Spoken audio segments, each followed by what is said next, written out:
어떤 사람이 D.L. 무디에게 했던 말을 우리 결코 잊어버리면 안 됩니다. 어떤 사람이 D.L. 무디에게 그런 질문을 했다 했지요. 당신은 성령으로 충만합니까? 그때 무디가 뭐라고 말했습니까? 당신은 성령으로 충만합니까? 그 질문을 받았을 때 무디가 뭐라고 대답했습니까? 예, 나는 성령으로 충만합니다. 그러나 조금씩 셉니다. 당신은 성령으로 충만합니까? 예, 그렇습니다. 나는 성령으로 충만합니다. 그러나 나는 조금씩 셉니다. 이 말씀을 우리는 잊으면 안 돼요. 저나 여러분 마찬가지입니다. 우리가 첫 신앙을 가지게 되면 신앙의 불꽃이 막 타오릅니다. 그런데 이 신앙의 불꽃이 영원하면 좋은데 이게 그냥 내버려둔 상태로 영원하지가 않더라는 것이죠. 계속해서 신앙의 기름이 부어져야지 내 안에 타고 있는 불꽃이 타오르게 된다, 이런 말씀이에요. 여러분도 그런 경험 다 있지 않습니까? 저도 그런 경험이 있거든요. 하나님의 영을 받아가지고 충만해졌던 때를 기억해 보십시오. 저도 어린 시절에 수련회를 가면은 성령 충만해가지고 은혜 받아서 집에 돌아오면 제 방에 앉아가지고 기타를 치면서 막 찬양을 부릅니다. 찬양 부르면서 눈물 흘리면서 감사하고, 감사하면서 주님께 영광 돌리고, 그러면서 나 오늘 일생을 주님을 위해서 죽겠습니다, 은신하겠습니다, 막 그러고서 막 소원도 하고 다짐도 합니다. 그런데 며칠 지나면 내 안의 은혜가 사라져 있는 것을 내가 발견합니다. 혼자 찬양하면서 눈물 흘리던 그 마음과 영혼이 사라져버린 걸 내가 경험합니다. 여러분의 신앙이 한번 자동차라고 상상해 보십시오. 자동차. 여러분의 신앙, 여러분의 영적인 삶이 자동차라고 상상해 보시라고요. 기름을 한번 넣은 거 가지고 여기저기 목적지를 다닐 수 있느냐고요. 다닐 수가 없습니다. 조금씩 새는 정도가 아닙니다. 어떻게 해야지 그 자동차가 계속해서 다닐 수 있는가요? 계속해서 기름을 채워줘야 됩니다. 그렇게 해야지 자동차가 이곳에도 가고 저곳에도 가는 거 아닙니까? 여러분, 신앙도 똑같거든요. 여러분이 가지고 있는 첫 신앙의 감동으로만 영적인 운전을 하면서 살아갈 수가 없습니다. 끝없이 기름 부으심이 있어야 됩니다. 끝없이 여러분에게 성령의 기름이 부어져야 됩니다. 그렇게 여러분이 영적인 삶을 지켜낼 때에 하나님의 은혜의 삶이 여러분 안에 임하게 되고 하나님 구원의 삶이 여러분에게 이어지게 된다는 사실을 꼭 믿으시기를 바랍니다. 사도 바울이요, 디모데후서 1장 13절 14절에서 강조하는 메시지가 있어요. 그게 뭐냐면 지키라는 거예요. 지키라는 거. 요즘에는 사람들이, 특히 젊은 사람들은 자꾸 뭘 얻어내는 거에만 관심이 있습니다. 내가 뭘 얻어내는 거에만 관심이 있다 보니까 지키는 거를 자꾸 소홀하게 하는 경향성이 있습니다. 여러분도 그런 경험이 있을지 모르겠어요. 얻어내려고 하다가 지키는 거 소홀해가지고 이거 놓쳤구나 라고 하는 거를 느낄 때가 있을 거예요. 어떤 사람은 직장에서 막 성공하기 위해서 성공을 얻어내려고, 이렇게 성공을 막 얻어내려고 다니다가 가정을 잃어버리는 경우가 있습니다. 출세와 성공과 돈을 얻기 위해서 세상에서 열심히 살다가 부부간의 사랑을 잃어버리는 경우가 있습니다. 부모 자식 간의 애정을 잃어버리는 경우가 있습니다. 나이가 다 들어가지고 자식들하고 모여서 화목을 이루려고 했더니 안 됩니다. 아버지가 일생 동안 자식 없이 살았는데 이제 와서 무슨 말입니까? 어머니가 일생 동안 우리 없이 살았는데 이제 와서 무슨 말입니까? 이런 거를 받으면서 당혹감을 느끼는 성도들을 만난 경험이 있습니다. 사람들이 자꾸 뭐를 얻어내려고 발버둥 치다가 정말 중요한 가치를 잃어버립니다. 열심히 세상에서 살았다고 생각했는데 어떤 분은 열심히 얻으려고 하다가 건강이라고 하는 가치를 잃어버립니다. 어떤 분은 열심히 뭔가를 얻으려고 노력하다가 사랑이라고 하는 가치를 잃어버립니다. 어떤 분은 열심히 세상에서 뭔가를 얻어보려고 힘쓰다가 믿음이라고 하는 가장 중요한 본질적 가치를 잊어버릴 때가 있습니다. 그러니까 사랑하시는 여러분, 얻어내는 지혜도 우리에게 필요하죠. 뭘 얻어내는 지혜도 있어야 됩니다. 그러나 얻어내는 지혜보다 더 필요한 게 뭐냐면 지켜낼 줄 아는 지혜와 능력이 더 중요하고 필요하다는 사실을 기억하셔야 됩니다. 하나님이 여러분에게 주신 것이 얼마나 많습니까? 은혜의 삶이 여러분에게 주어졌고 구원의 삶이 여러분에게 주어졌는데 이거를 지켜낼 줄 알아야 된단 말이에요. 지켜낼 줄 알아야 된다고. 여러분의 자식들 마찬가지입니다. 저 세상에서 너네들 있잖아, 성공하기 위해서 열심히 달려라. 좋은 스펙을 얻기 위해서 열심히 달려라. 뭐가 되기 위해서 열심히 달려라. 근데 그거보다 더 중요한 게 있어. 그렇게 달려가면서 하나님이 우리에게 주신 중요한 거 잃어버리면 안 되거든. 너에게 준 사랑을 잃어버리면 안 돼. 부모를 사랑하고 자식을 사랑하고 아내를 사랑하고 남편을 사랑하는 거 잊어버리면 안 된다. 근데 그보다 더 중요한 게 뭐냐면 하나님이 나를 통해서 너에게 주었던 구원의 가치를 잃어버리면 안 된다. 이거를 여러분 가르칠 수 있어야 됩니다. 이 믿음의 유산이 흘러갈 수 있게 해야 됩니다. 디모데후서 1장 13절에서 사도 바울이 뭐라고 말하냐면 너는 그리스도 예수 안에 있는 믿음과 사랑으로서 내게 들은 바 바른 말을 본받아 지켜라 그럽니다. 14절에서는 내게 부탁한 아름다운 것을 지켜라. 지켜야 돼요. 사랑하시는 여러분은 여러분의 가정의 구원을 지켜내시고 여러분 삶의 구원을 지켜내시고 여러분 자식들의 구원을 지켜내시고 여러분에게 맡겨주신 하나님 나라의 영혼들을 구원을 지켜내는 복된 삶이 되시기를 축원합니다. 사람들이 지키는 걸 자꾸 잊어버려. 지키는 거 얻어내려고 하다가 지켜낼 줄 아는 지혜와 능력이 여러분 안에 있어야 돼요. 오늘 말씀 제목이 결심으로 살지 마라, 습관으로 살라라고 했습니다. 여러분 오해하면 안 돼요. 결심을 하지 마라 이런 뜻이 아닙니다. 결심으로 살지 말라고 했으니까 목사님 앞으로 저는 결심하지 않겠습니다. 그런 뜻이 아니에요. 결심 중요하지요. 무슨 일을 시작하려고 하면 결심이 있어야 되지 않습니까? 그런데 결심으로만 살면 안 된다는 거예요. 결심으로 시작하면 그게 습관이 되게 하라는 거예요. 제 말씀의 맥락은 다시 말하면 내가 결심해서 뭐를 시작하면 그 시작한 일이 여러분의 삶 되게 하라는 거예요. 삶이 되게 하라는 거. 네, 아멘이시죠? 예를 들면 우리가 연초가 되면은 결심을 얼마나 많이 합니까? 새해가 될 때 우리 아버지 뭐 일찍 돌아가셨지만 50에 49세. 근데 우리 아버지가 돌아가시기 전에도 해만 되면 새해만 되면 결심을 하세요. 새해만 되면 어머니하고 약속하고 결심하는 게 뭐냐면 내가 담배를 끊겠어예요. 담배를 끊겠어. 그 결심하고 다짐을 해요. 그런데 우리 아버지가 그 결심을 지키지를 못해요. 40대니까 젊으실 때. 그래서 제가 여러분에게 간증했지만 저 어릴 때 담배 심부름 수태했습니다. 아버지가 500원 주고 1000원 주고 양훈 씨가 가서 엄마 몰래 저 가서 거북선 좀 사와라 그래요. 거북선 뭔지 아세요? 그 담배 좀 사와라. 내가 그러면 그 담배 심부름 열심히 해요. 그런데 한 2, 3일 지나면 우리 어머니가 알아요. 어떻게 알아요? 담배 피우는 사람 몸에서는 뭐가 나요? 냄새가 나요. 그러면 그게 또 불화의 원인이 되고 다툼의 원인이 되더라고요.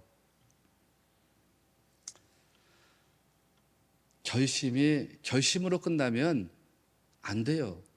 결심이 삶으로 이어지게 해야지. 그 결심이 삶으로 이어지게 하려면 결국 그 결심이 습관되게 해야 됩니다. 어떤 분이 새벽 기도 신앙을 세우겠어 라고 결심했습니다. 아, 내가 이제부터는 새벽 기도 신앙을 세워야 되겠어. 그 결심이 결심으로 끝나지 않으려면 그분은 새벽에 일어나서 새벽마다 예배당으로 발걸음을 향해야 됩니다. 그 예배당으로 향하는 발걸음이 살아있어야지, 그게 습관처럼 살아있어야지 그게 삶이 되는 겁니다. 이런 거를 거룩한 습관이라고 그러잖아요. 홀리 헤비트라고. 어떤 분이 성경을 열심히 읽어야 되겠다고 결심합니다. 아, 우리 목사님 성경을 하루에 20장씩 읽으니까 내가 우리 목사님 성도인데 그래 같이 동역하는 사람인데 적어도 한 10장은 읽어야지. 아니 못해도 한 하루에 4장은 읽어야지. 목사님 말씀하기를 하루에 한 20분 30분만 시간 투자하면 성경 4장 5장 읽는 거 유도 아니라고 했으니까 말씀 읽어야지. 뭐 그렇게 결심했습니다. 그런데 결심만 하면 그냥 끝납니다. 거기서. 하루에 4장씩 성경 말씀 읽으려고 하는 습관을 들여야 합니다. 20분 30분이라도 읽을 수 있는 습관을 들여야 됩니다. 여러분 드라마 보는 습관 있죠? 뉴스 보는 습관 있잖아요. 오늘도 예배당 오면서 뉴스 보신 분 있지 않아요? 유튜브로 보고 TV로 보고 드라마 보는 습관, 뉴스 보는 습관 있는데 말씀 보는 습관, 기도하는 습관 없으면 이것 좀 곤란한 거 아닌가요? 제가 목사잖아요. 제 아내가 사모잖아요. 그런데 우리가 말씀을 보지도 않고 기도도 하지 않으면서 우리 신에게 목회한다 그러면 우리 교회 어떻게 되겠어요? 말도 안 되는 역사가 일어나겠죠, 이거 정말. 말씀을 봐야지 따라갈 거 아닙니까, 여러분. 결심으로만 살려고 하면 안 됩니다. 사울과 다윗이라고 하는 인물이 성경에 나오는데 사울과 다윗의 차이가 뭔지 여러분 아시는가요? 한마디로 말하면 사울은 결심만 하는 자고 다윗은 습관의 사람이었다는 것입니다. 사울은 매번 성경 보세요. 사무엘서를 읽어 나가다 보면 매번 결심만 해요. 하나님 앞에 순종해야지. 예, 순종하겠습니다. 하나님께 너를 맡기고 의지해야지. 예, 맡기고 의지하겠습니다. 다짐하고 결심합니다. 그런데 그렇게 삶이 사라지지 않습니다. 하나님께 믿고 맡겨야지. 예, 알겠습니다. 그런데 사울이 의심병에 돋아가지고 하나님을 의심합니다. 제사장들만 집례하도록 되어 있는데 자기가 직접 제사를 집례해버립니다. 하나님 말씀에 순종해야지. 예, 알겠습니다. 아말렉하고 싸우고 난 다음에는 다 진멸해라. 그렇게 하겠습니다. 그런데 순종이 습관되지 못하는 거예요. 말씀 듣고 따라가는 삶이 습관되지 못하니까 아말렉하고 싸워서 이기기는 했는데 짐승들이 좋아 보이니까 그거 다 살려놔요. 요나단에게 말합니다. 요나단이 자꾸 아버지한테 와가지고 아버지 왜 다윗을 죽이려고 해요? 다윗은 당신을 위해서 존재합니다. 그러니까 아들에게 그래 알았어. 내가 다윗을 죽이지 않겠어. 앞으로 죽이지 않을게. 쫓아가지 않을게. 다짐하고 결심합니다. 그런데 마음이 바뀌어가지고 다윗을 쫓아가서 죽이려고 합니다. 또 굴에서 다윗이 옷자락을 잘라가지고서 사울에게 보여줍니다. 소리를 칩니다. 사울이여 보소서. 내가 당신을 죽일 수도 있었지만 하나님의 사람이라서 내가 당신의 옷자락만 취했습니다. 그 소리를 듣고서 사울이 눈물을 흘리면서 통곡합니다. 야, 다윗아, 너 진짜 하나님의 사람이로구나. 내가 앞으로는 너를 괴롭히지 않을게. 내가 앞으로는 너를 쫓아다니지 않을게. 다짐하고 결심해놓고 또 마음이 달라져가지고 다윗을 죽이려고 쫓아다닙니다. 사울에게는 결심만 있습니다. 그 결심을 자기 힘으로 지키려고 했는데 결국은 실패합니다. 그러니까 인생이 잘못된 방향으로 흘러갑니다. 사무엘하 3장 1절 말씀을 보면 사울의 집과 다윗의 집 사이에 전쟁이 오래매 다윗은 점점 강하여 가고 사울의 집은 점점 약하여 가니라는 말씀이 나옵니다. 여러분은 어떤 집 되기를 원하세요? 점점 강해지는 집 되기를 원하세요? 점점 약해지는 집 되기를 원하세요?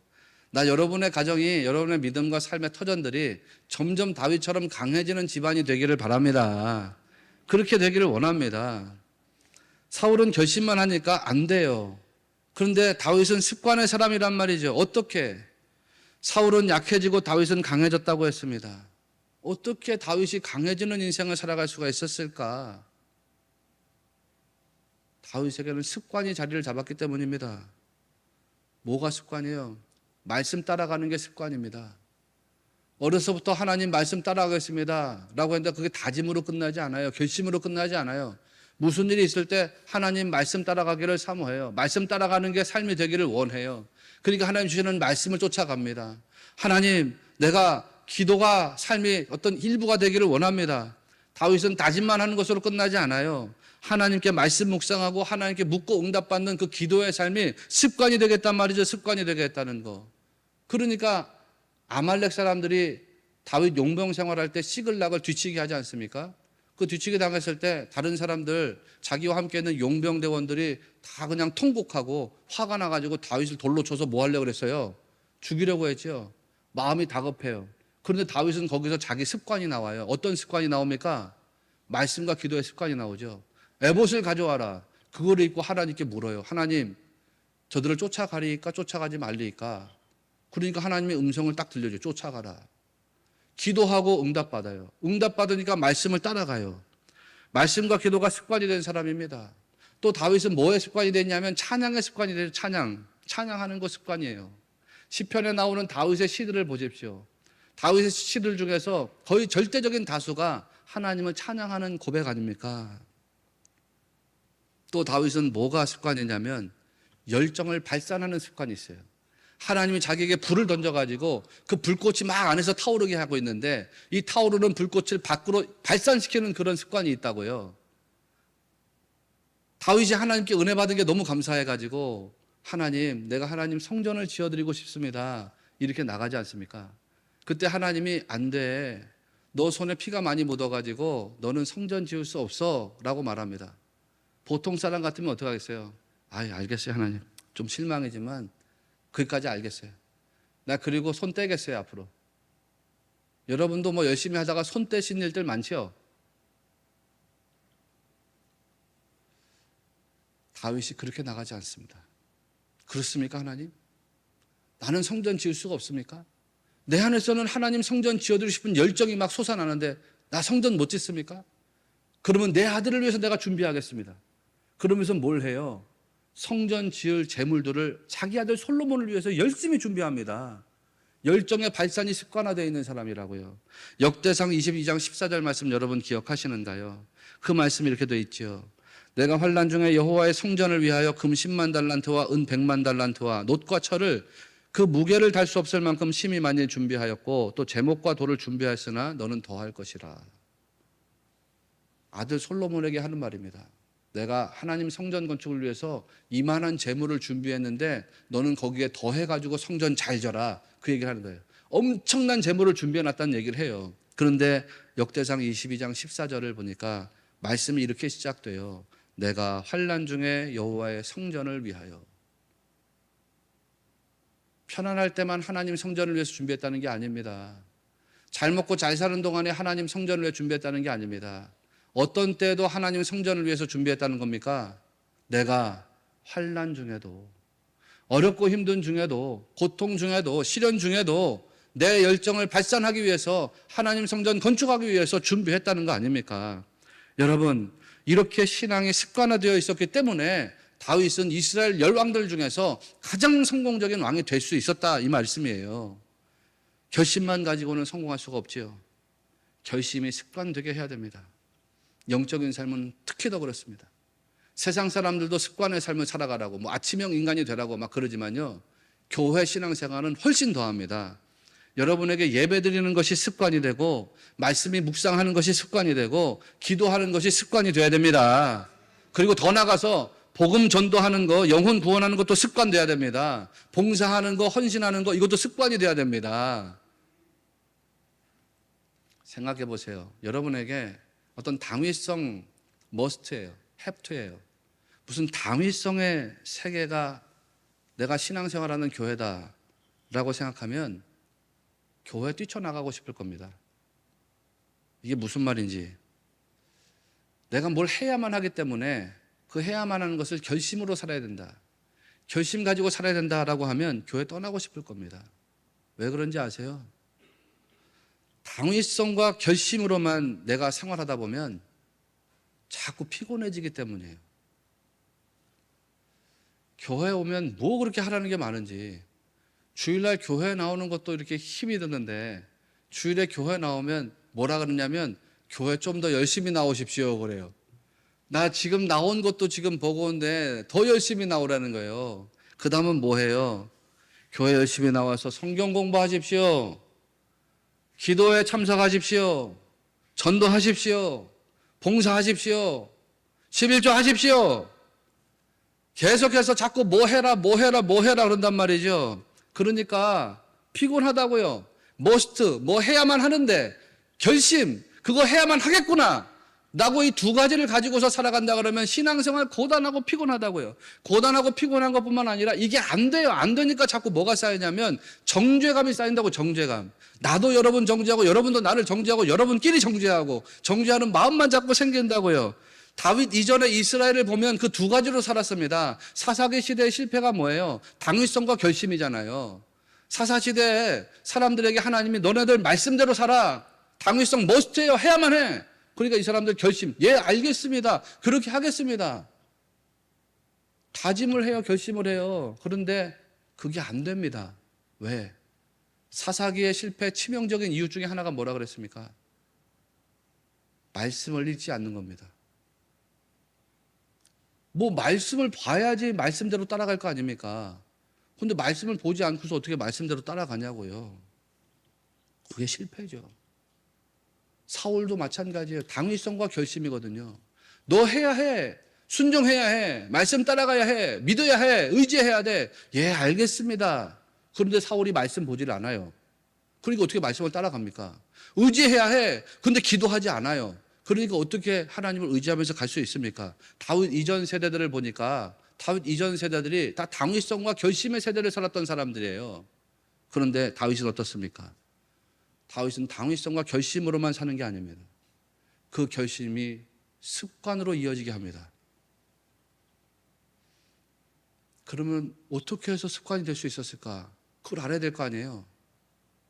그냥 하다 보니까 그렇게 됐어요. 하고 싶어서 하다 보니까 그렇게 된 거예요. 예를 들면 하나님 찬양하고 싶어가지고 찬양하다 보니까 찬양하는 자가 됐어요. 나 하나님한테 은혜 받아가지고 하나님께 막 시를 쓰고 싶어요. 시를 쓰고 싶어서 막 시를 쓰니까 시 쓰는 자가 됐어요. 시인이 돼버렸어요. 하나님께 예배 드리고 싶어서 예배 드리는데 예배 드리다 보니까 저절로 예배자가 되었습니다. 하나님께 기도하고 묻고 응답받는 거 그게 원하거든요. 그래서 하나님께 기도하고 싶어가지고 기도하다 보니까 저절로 기도자가 됐습니다. 은혜의 세계 안으로 들어와서 그렇게 하고 싶어서 그렇게 했더니 저절로 그런 자가 됐습니다. 예배 드리고 싶어서 계속 예배 드리다 보니까 예배자가 되고, 기도하고 싶어서 계속 기도하다 보니까 기도자가 되고, 하고 싶어서 계속 찬양하다 보니까 찬양 부르는 자가 되고, 시를 쓰고 싶어서 계속 쓰다 보니까 시인 돼버렸습니다. 그런데 이게 어떻게 된 거냐고요. 어떻게 다윗은 예배 드리고 싶은 자가 되고, 기도하고 싶은 자가 되고, 찬양하고 싶은 자가 됐나고요. 자기 의지로 그렇게 된 것인가요? 자기 의지로 그렇게 된 겁니까? 다윗이 안으로 누가 들어오셨기 때문에 그렇게 되었습니까? 다윗이 안으로 누가 들어오셨기 때문이에요? 성령입니다. 다윗이 안으로 성령이 들어오셨기 때문에 그렇게 하고 싶은 자가 되었을 겁니다. 될 수 있었습니다. 내가 아까도 고백했지만 내 안에 성령 들어왔을 때 그런 기쁨이 있었죠.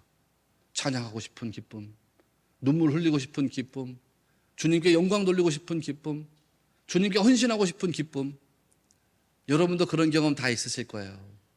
여러분 안에 성령이 충만하게 임했을 때 여러분도 찬양하고 싶은 기쁨, 주님께 나를 드리고 싶은 기쁨, 막 그런 게 있으셨을 거라고요. 네, 다윗이 그랬습니다. 하나님의 영을 받아서 다윗은 성령으로 인격화된 사람이 되었습니다. 나는 여러분이나 저나 다 그렇게 살아가는 복되고 신령한 성도 되기를 바랍니다. 그렇기 때문에 우리가 계속해서 성령 구해야 되고 성령 사모해야 되고 성령 받아야 하는 거예요. 이런 거를 누가 여러분에게 줄 수 없어요. 내가 기도해서 여러분에게 줄 수가 없습니다. 여러분이 직접 하나님께 구하고 기도하고 받아야 되는 것입니다. 이 주제는 다음 주에 따로 말씀드릴 거예요. 그러면 내가 성령 받기 위해서 어떤 자가 되어야 되느냐라고 하는 것만 말씀드릴게요. 나를 주님께 온전히 드리는 자가 되어야 됩니다. 주님의 뜻을 온전히 따르는 자가 되어야 됩니다. 그런데 주님께 나를 온전히 드린다는 게 참 쉽지 않거든요. 왜냐하면 세상이 자꾸 나를 유혹하기 때문이고 마귀의 권세가 자꾸 나를 넘어뜨리려고 하기 때문입니다. 그래서 내가 가지고 있는 율법적 자아로는 하나님께 나를 온전히 드릴 수가 없습니다. 하나님의 다스림 안으로 온전히 들어가기가 어렵습니다. 그러면 어떻게 해야 되느냐? 답은 성경에 다 나와 있죠. 사도 바울이 고린도후서 10장 5절 말씀에서 모든 생각을 사로잡아 그리스도에게 복종하게 하라는 말씀을 했습니다. 너의 일부의 생각만 사로잡으라 그렇게 말하지 않았습니다. 부분적인 생각만 사로잡으라고 한 게 아닙니다. 모든 생각을 사로잡으라고 그랬습니다. 모든 생각을 사로잡아서 어떻게 하라? 모든 생각을 사로잡아가지고 그리스도에게 복종시키라고 한 것입니다. 나의 생각, 나의 주장, 나의 뜻, 내가 하고 싶은 욕망, 심지어 내 자랑까지도 다 주님 앞에 굴복시키라고 했습니다. 모든 생각이 그리스도의 앞에 복종하게 하라는 건 무슨 뜻이냐? 모든 생각이 다 그리스도의 생각, 그리스도와 같은 생각이 되게 하라는 뜻입니다. 성도는 그렇게 되도록 자기를 굴복시켜야 합니다. 주님께 자기를 다 드려야 합니다. 이게 쉽지 않습니다. 저 자신도 그게 쉽지 않아요. 너무 잘 알고 있거든요. 그래서 여러분에게 간증하잖아요. 매일같이 아침마다 전도하고 드러나와서 전도하고 나갈 때도 마찬가지고 전도하러 나갈 때도 오늘 또 나는 주님께 나를 드립니다. 하나님 나를 붙잡아 주시고 나를 사용해 주세요. 전도 현장에 나가서도 마찬가지고 들어와서도 마찬가지입니다. 하나님 나는 오늘 또 바울처럼 하나님 앞에서 죽어진 자가 되기를 원합니다. 나는 오늘도 죽습니다. 나는 오늘도 죽습니다. 쉽지 않아요. 그럼에도 불구하고 여러분 제가 말씀드리는 이유가 있습니다. 이게 쉽지 않지만 그렇게 돼야지, 그렇게 하나님 앞에 나를 굴복시키고 나를 온전히 드려야지 진짜 하나님의 축복과 은혜와 영광이 우리 안에 임하기 때문입니다. 그렇게 되셔야 돼요. 그렇게 되기 위해서 결국 우리는 다시 팔복으로 돌아가야 됩니다. 팔복으로 돌아가라는 건 무슨 뜻입니까? 자기를 포기해야 된다는 뜻입니다. 자기가 죽어져야 된다는 뜻입니다. 자기를 내려놔야 된다 이런 뜻입니다. 나는 저와 여러분이 우리 믿음을 그렇게 경주해 나가는 성도 되시기를 주의 이름으로 축원합니다. 축원합니다.